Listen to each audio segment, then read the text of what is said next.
South ఇండియాలోని అతి తక్కువ ధరలకి రత్నాలనందించే ఏకైక సంస్థ 6JVR.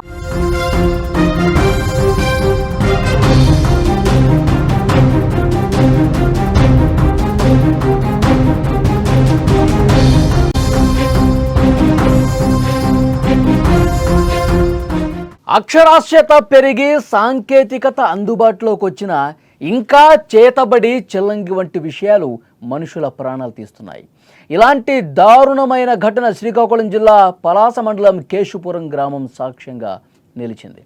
కేశుపురంలో ఓ వృద్ధుడు చేతబడి చేశాడని అనుమానించిన కొందరు వ్యక్తులు అతన్ని దారుణంగా కర్రలతో రాళ్లతో కొట్టి చంపేశారు. కేవలం ఒక అపోహ కారణంగా ఒక నిండు ప్రాణం బలైంది. శ్రీకాకుళం జిల్లా పలాస మండలం కేశుపురం గ్రామంలో జరిగినటువంటి ఈ ఘటన అక్కడ ఉన్న వాళ్ళందరినీ కలిచివేసింది. ఊరి ప్రజల మధ్య నెలకొన్న మూఢనమ్మకాలు ఒక నిండు ప్రాణాన్ని బలిగొన్నాయి. చేతబడి చేశాడనే అనుమానంతో అదే గ్రామానికి చెందిన కొందరు వ్యక్తులు ఉంగ శ్రీరాములు అనే 80 ఏళ్ల వృద్ధుణ్ణి చాలా దారుణంగా చంపేసినటువంటి పరిస్థితి. ఇటీవల కాలంలో ఆ గ్రామంలో కొందరికి ఆరోగ్యం బాల. ఎన్ని వైద్యాలు చేయించినా ఎంతమందికి చూపించినా ఆరోగ్యం కుదుటపట్టడం లేదు. దీంతో ఉంగ శ్రీరాములే చేతబడి చేసి ఉంటాడని అతని మీద అనుమానం పెట్టుకున్నారు. అనుమానం పెంచుకొని దాడి చేసేందుకు ప్లాన్ కూడా చేసుకున్నారు. ఊళ్ళో కొంతమంది కలిసి శ్రీరాములు ఇంటికి వెళ్ళారు. అప్పటికే లోపల నిద్రిస్తున్నాడు శ్రీరాములు. అతన్ని బయటకు లాగారు. ఒంటిపై పసుపు నీళ్లు పోశారు. భార్య ఎంతో బతిమాలినా సరే కనికరం లేకుండా కిరాతకంగా అతడి మీద రాళ్లతో కర్రలతో దాడి చేశారు. ఈ అమానవీయ దాడిలో శ్రీరాములు అక్కడికక్కడే ప్రాణాలు కోల్పోయినటువంటి పరిస్థితి ఉంది. ఆ కుటుంబ సభ్యులు ఏ విధంగా రోధిస్తున్నారో ఒక్కసారి చూడండి. కేవలం అనుమానం పెంచుకొని ఇతడు చేతబడి చేస్తున్నాడని చెప్పి భావించి ఆ విధంగా ఇంటికి వచ్చి కొంతమంది గ్రామస్తులు ఇంటికి వచ్చి దారుణంగా అతన్ని ఇంట్లో నిద్రిస్తూ అతన్ని బయటికి లాగి కర్రలతో కొట్టి చంపారంటే ఈ సమాజం ఎటుపోతుందో అర్థం కావట్లేదు. చేతబడి చెల్లంగి ఇంకా ఇలాంటి మూఢ విశ్వాసాలు నమ్మి ప్రజల ప్రాణాలు తీస్తున్నటువంటి పరిస్థితి ఉంది. ఈ హత్య జరిగిన వెంటనే నిందితులందరూ ఆ గ్రామం నుంచి పారిపోయారు. శ్రీరాములు కుటుంబ సభ్యులు పోలీసులు కంప్లైంట్ చేశారు. కాశీబుగ్గ పోలీసులు వెంటనే కేసు నమోదు చేసి దర్యాప్తు చేస్తున్నారు. సాంకేతిక ఆధారాల సాయంతో పోలీసులు నిందితుల్ని గుర్తించి వారి కోసం గాలింపు చేపట్టారు. చివరికి 8 మంది నిందితుల్ని అదుపులోకి తీసుకున్నారు. కాశీబుగ్గ సిఐ సూర్యనారాయణ నిందితుల్ని మీడియా ముందు ప్రవేశపెట్టారు. ఈ సందర్భంగా మాట్లాడుతూ ఈ హత్యలకు ఉపయోగించిన రాళ్లను కర్రలను కూడా స్వాధీనం చేసుకున్నామని చెప్పారు.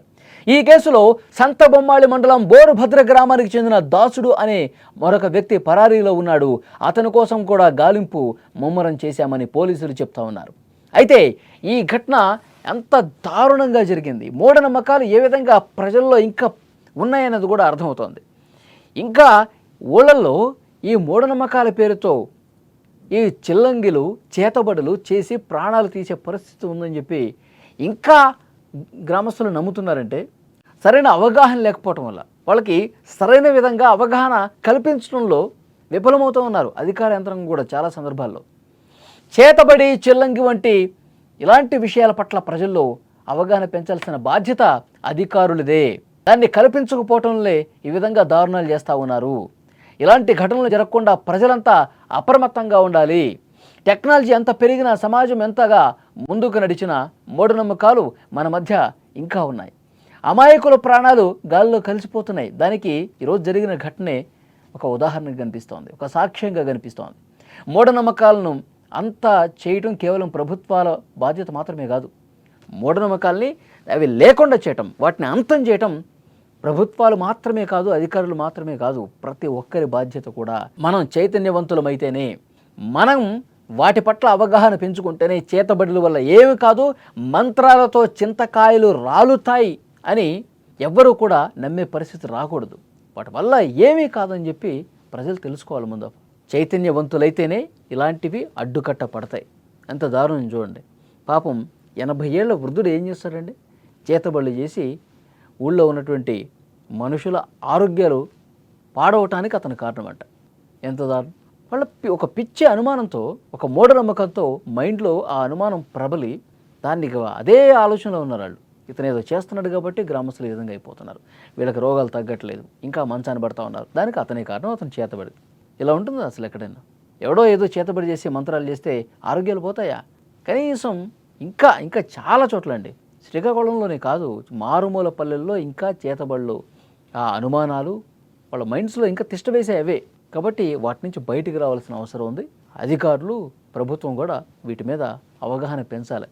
రూట్ లెవెల్లోకి వెళ్ళాలి, గ్రామాల్లోకి వెళ్ళి ఇలాంటివి ఏమీ ఉండవు, ఏమీ ఇలాంటివి జరగవు అని చెప్పాలి వాళ్ళకి. అప్పుడు మాత్రమే ఇవి కొంచెం కంట్రోల్ అవుతాయి. చేతబడి అనే నెపంతో ఒక వ్యక్తిని చంపేశారు. అయితే ఆయనకి సుమారు 80 సంవత్సరాల వయసు. ఆయన పేరు ఉంగ రాముడు. అయితే వీళ్ళు ఏంటంటే ఆయనకి ఇంతకుముందు కూడా సూర్యనారాయణ అనే అతన్ని చెల్లెని పెట్టి చంపేశారని ఒక నెపంతో అది మైండ్లో పెట్టుకొని అదే విలేజ్లో అది లంబ తులసిరావు అనే అతను ఆయనకి గత 10 రోజుల నుంచి ఆరోగ్యం బాగోకపోతే బోరుభద్ర సంతబొమ్మల మండలం బోరుభద్రలోని రియం దాసుడు అనే అతను కూడా తీసుకొచ్చి చూపించారు.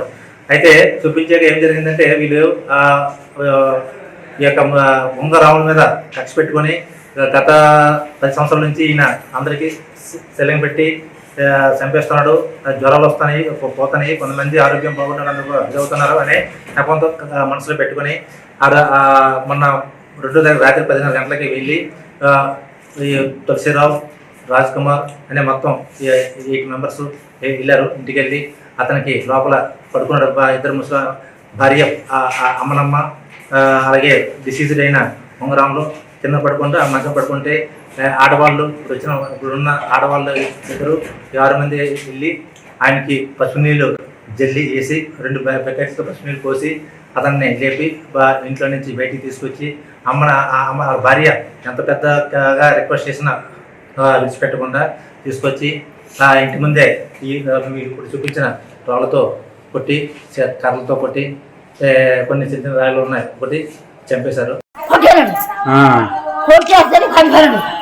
ఇక్కడ సంఘం ఈడ్చినారు.